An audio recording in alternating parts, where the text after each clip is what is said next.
South Africa's presidency marks the first time, as we have said, that the G20 has been hosted and held on African soil. We are truly honored and humbled by that, not only as South Africans, but as Africans as a whole. Recognizing the importance of this milestone, we have sought to place Africa's growth and development interests at the heart of the G20's agenda. The greatest opportunity for prosperity in the 21st century lies in Africa.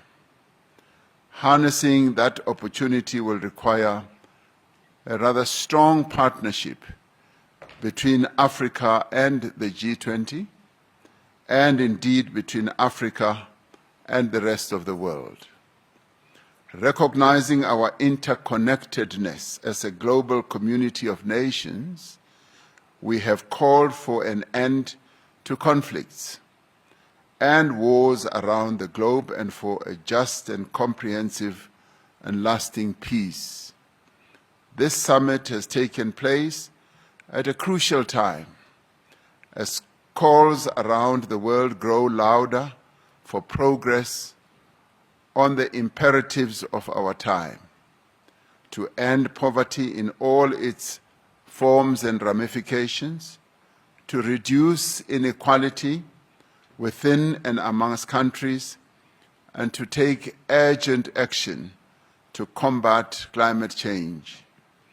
This year, we have recognized the growing debt burden that is faced by many developing economy countries as a major obstacle to achieving the Sustainable Development Goals of the United Nations. The G20 has pledged to extend support to low and middle-income countries as they confront debt vulnerabilities. Together, we must create a virtuous cycle of reduced debt, higher public investment, and more rapid and inclusive economic growth. When we become more successful, all of us, then the whole world becomes successful. When we began our presidency, we pledged to mobilize the G20 to strengthen disaster resilience and response. Climate-induced natural disasters spare no country. Disasters know no borders. But their toll is heaviest on those without the means to recover and to rebuild. We therefore called on G20 leaders to urge the global community to scale up post-disaster reconstruction.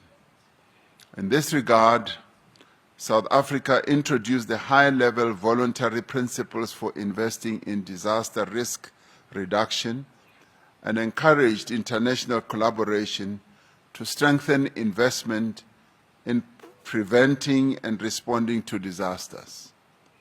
We've made progress in mobilizing finance for a just energy transition. Climate change touches every nation, but it impacts on everyone unevenly.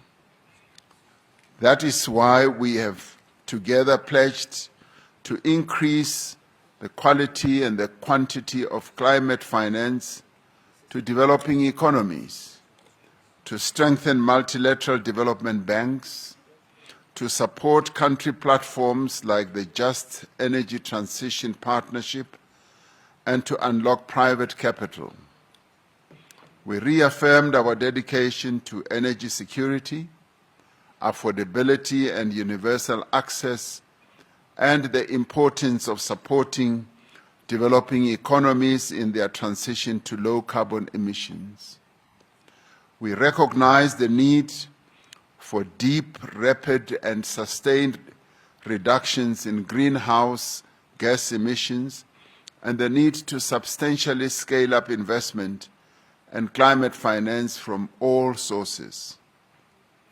During this summit, we reaffirmed our support for the G20 Critical Minerals Framework, a cooperative blueprint to ensure that critical minerals resources drive prosperity and sustainable development across the globe. Our presidency coincided with the end of the first cycle of the G20 presidencies.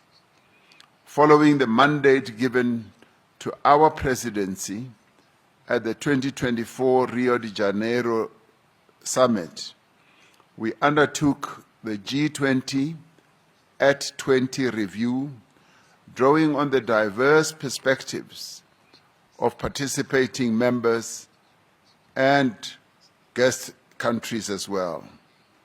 It is our hope that the recommendations of the review will serve as a helpful guide for the G20 to ensure that it remains fit for purpose in an ever-changing world.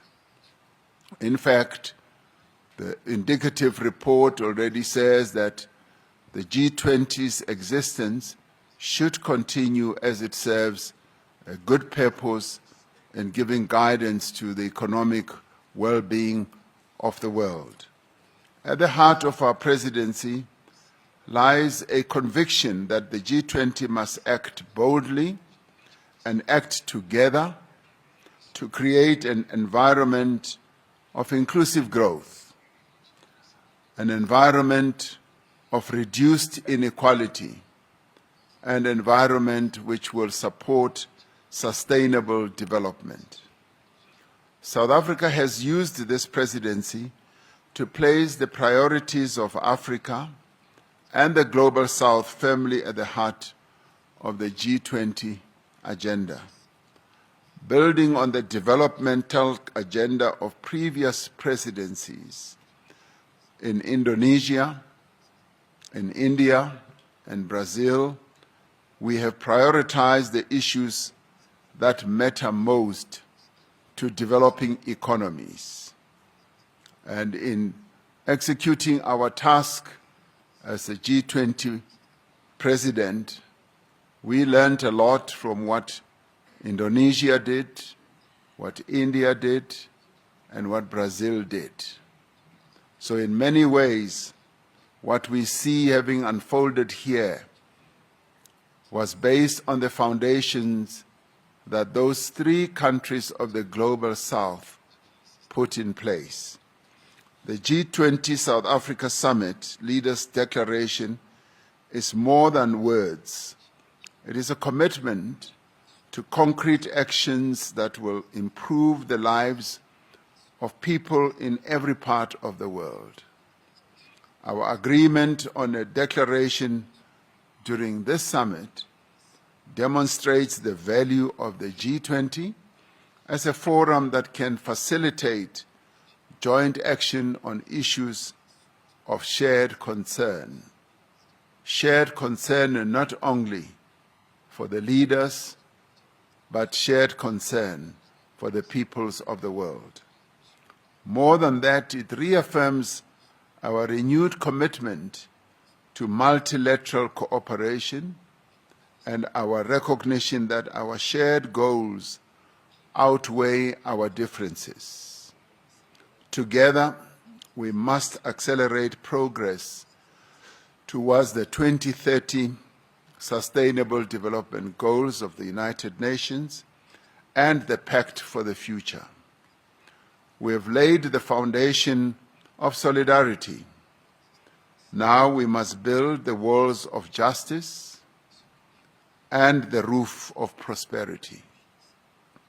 Let us move forward together, demonstrating to the world that we do have the capacity to confront and overcome the world's challenges. Through partnerships across society and by remembering our common humanity, we can create a more secure, a more just, and a more prosperous world. And together, we can ensure that no one is left behind. I now say that this gavel gavel of this G20 summit formally closes this summit and now moves on to the next president of the G20, which is the United States, where we shall see each other again next year. The summit is therefore closed.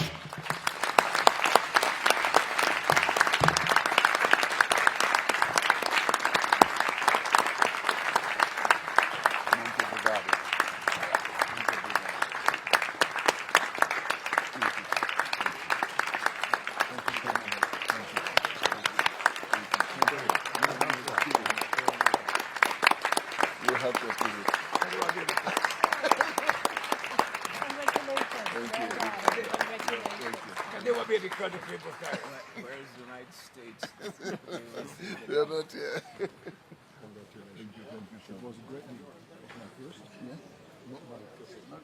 I'm looking forward to the whole cooperation. Thank you so much. It was really amazing. Thank you so much. Yes, we did. My compliments. Thank you so much. Thank you very much.